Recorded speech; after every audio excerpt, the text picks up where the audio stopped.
खुलुमबाय स्टुडिय'आव आं उदांस्रि मोसाहारि।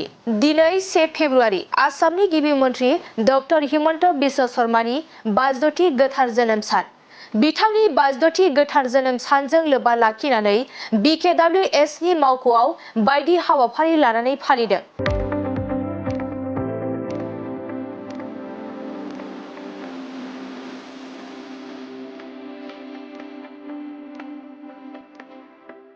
मख'नो गोनांदि दिनै आसामनि गिबि मन्थ्रि डक्टर हिमन्त बिश्व शर्मानि बिथोन हरनाय बायदि बर' कछारी अनसाइ गाव हायुङारि खुंथायनि बानजायनायाव सिमेन्सापुरियाव थानाय धोरोम थानसालि, गुबुन गुबुन बर' माहारिनि मावखुलि, फरायसालि आरो BKWSनि मावख'आवबो साखोन-सिखोन खालामनाय हाबाफारि लादों।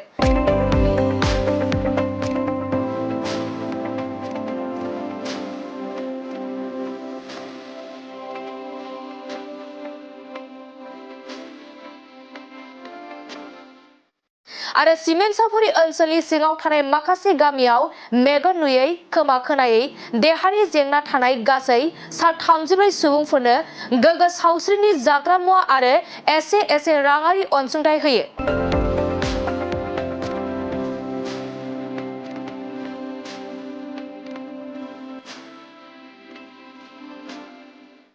दिनैनि बे हाबाफारियाव BKWSनि गाहाय मावफुं सोद्रोमा मिहिनीश्वर बसुमतारी, धेमाजि जिल्ला खौसेथि बर' सुबुं आफादनि दैदेनगिरि धेमाजि जिल्ला आबोब, सिमेन्सापुरि धोरोमारि आफाद आरो बिटिआरनि बायजोनि XBLTनि दैदेनगिरि बिथांमोना बाहागो लाफानानै हाबाफारिखौ जाफुंसार जाहोयो। दिनै 1 फेब्रुआरि बियो जोंनि मानगोनां आसामनि गिबि मन्थ्रि डक्टर हिमन्त बिश्व शर्मा सारनि जोनोम सान। दा बे जोनोम सानजों लोब्बा लाखिनानै जोंनिसिम आसाम प्रदेशनि BJPनिफ्राय मोनसे बिथोन फैनाय बायदियै जोंबो बर' कछारी अनसाइ गावहायुं खुंथाया मानगोनां गिबि मन्थ्रिनि जोनोम सानखौ फालिनायजों लोगोसे लोब्बा लाखिनानै दिनै बिथोन बायदियै जोङो जोंनि माखासे माहारियारि जोंनि फसंथानफोर, धोरोमनि थानसालिफोर आरो मावखुलिफोर बेफोरखौ साखोन-सिखोन खालामनाय जे हाबाफारि फुंनि 8 बाजिनि उनावनो जोङो बेखौ मावफुंनाय जादों। आरो लोगोसे जोङो माखासे जायफोर माने जर'खायै मावनानै जानो हानाय सुबुंफोर बिसोरनो जोङो मान बावनाय हाबाफारिबो लादों। माने फिसा मोनसे मान बावनाय हाबाफारि। बुंनो थाङोब्ला जोंखौ बिथोन हरनाय बायदियै जाय सुबुंफ्रा देहाफ्रा गोख्रों नङा, माखासे जेंना गोनां देहानि, सोरबाया मेगन नुयो, सोरबा थाबायनो हाया, सोरबा माबा मोनसे बेबायदि देहानि जेंना गोनां सुबुंफोरनो मोनसे मोजां आदार जानायनि खाबु एसे होनायनि जि मोनसे जोंनो माबा हरदोंमोन, बेखौ जोङो जोंनि हानाय मोनसे माबाजोंहाय गोहोजों जोंबो एसे रानना होनो नाजादों। गासै बेवहाय 30सानि गोबांसिन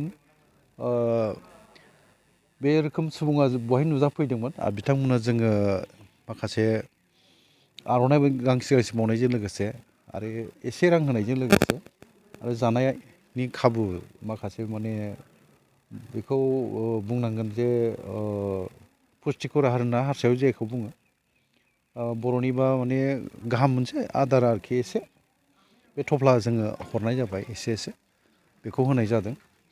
थांखिया जों मोजां मोनदों। बिथां गिबि मन्थ्रि मानगोनां डक्टर हिमन्त बिश्व शर्मानि जोनोम सानजों जोंनो भारतीय जनता पार्टी आसाम प्रदेशआ बे रोखोम बिथोन हरनानै जोंखौ मावहोनायनि थाखाय जों खोब गोजोननायबो मोनदों। आरो जोंनि सुबुंफोरखौ बे रोखोमै सांग्रां जानो आरो जोंनि जायफ्रावनाखि देहाफ्रा गोग्गो नंजोबा, माबा नङा माबा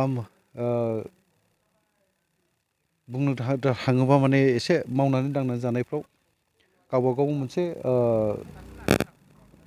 जिउ राहानि मावनानै दांनानै जानो हायोब्लाबो जोंनि नोजोरावहाय बबेबा नङा बबेबा बिसोरो सौथुन नांबाय थानायखौ नुयो। ओंखायनो जोङो फैगासिनो थानाय समफ्राव बिथांमोनखौ एसे हेफाजाब होगोननिबो जों मिजिं होनानै बिथांमोनखौ खोनाहोनाय जाहैबाय।